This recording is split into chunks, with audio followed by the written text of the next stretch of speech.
اعوذ باللہ من الشیطان الرجیم بسم اللہ الرحمن الرحیم۔ شروع اللہ کا نام لے کر جو بڑا مہربان نہایت رحم والا ہے۔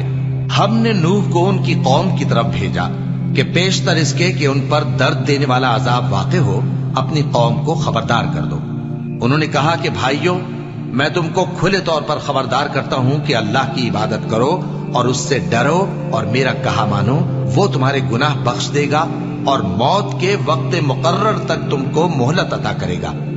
جب اللہ کا مقرر کیا ہوا وقت آ جاتا ہے تو تاخیر نہیں کی جاتی، کاش تم جانتے ہوتے۔ جب لوگوں نے نہ مانا تو نوح نے اللہ سے عرض کی کہ پروردگار، میں اپنی قوم کو رات دن بلاتا رہا، لیکن میرے بلانے سے وہ اور زیادہ گریز کرتے رہے۔ جب میں نے ان کو بلایا کہ توبہ کریں اور تو ان کو معاف فرمائے تو انہوں نے اپنے کانوں میں انگلیاں دے لی اور اپنے اوپر کپڑے اوڑھ لیے اور اڑ گئے اور خوب تکبر کرنے لگے۔ پھر میں ان کو بلند آواز سے بھی بلاتا رہا، پھر علانیہ بھی اور رازداری سے بھی سمجھاتا رہا۔ پھر میں نے کہا کہ اپنے پروردگار سے معافی مانگو کہ وہ بڑا معاف کرنے والا ہے۔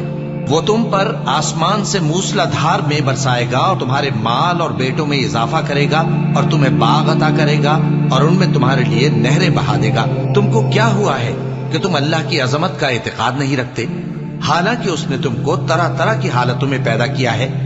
کیا تم نے نہیں دیکھا کہ اللہ نے 7 آسمان کیسے اوپر تلے بنائے ہیں اور چاند کو ان میں روشن بنایا ہے اور سورج کو چراغ بنا دیا ہے؟ اور اللہ ہی نے تم کو زمین سے ایک خاص طرح سے پیدا کیا ہے، پھر اسی میں تمہیں وہ لوٹا دے گا اور اسی سے تم کو نکال کھڑا کرے گا۔ اور اللہ ہی نے زمین کو تمہارے لیے فرش بنایا تاکہ اس کے بڑے بڑے کشادہ رستوں میں چلو پھرو۔ آخر میں نوح نے عرض کی کہ میرے پروردگار، یہ لوگ میرے کہنے پر نہیں چلے اور ایسوں کے تابع ہوئے ہیں جن کو ان کے مال اور اولاد نے نقصان کے سوا کچھ فائدہ نہ دیا، اور وہ بڑی بڑی چالیں چلے اور کہنے لگے کہ اپنے معبودوں کو ہرگز نہ چھوڑنا، اور ود اور سوا اور یغوث اور یعوق اور نصر کو کبھی نہ چھوڑنا۔ اور اے پروردگار، انہوں نے بہت لوگوں کو گمراہ کر دیا ہے، اور تو ان ظالموں کو اور زیادہ گمراہ کر دے۔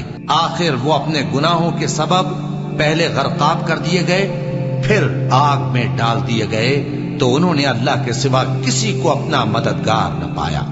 اور پھر نوح نے یہ دعا کی کہ میرے پروردگار، ان کافروں میں سے کسی کو زمین پر بستا نہ رہنے دے، اگر تو ان کو رہنے دے گا تو یہ تیرے بندوں کو گمراہ کریں گے، اور ان سے جو اولاد ہوگی وہ بھی بدکار اور ناشکری ہوگی۔ اے میرے پروردگار، مجھ کو اور میرے ماں باپ کو اور جو ایمان لا کر میرے گھر میں آئے اس کو اور تمام ایمان والے مردوں اور ایمان والی عورتوں کو معاف فرما، اور ظالم لوگوں کے لیے اور زیادہ تباہی بڑھا۔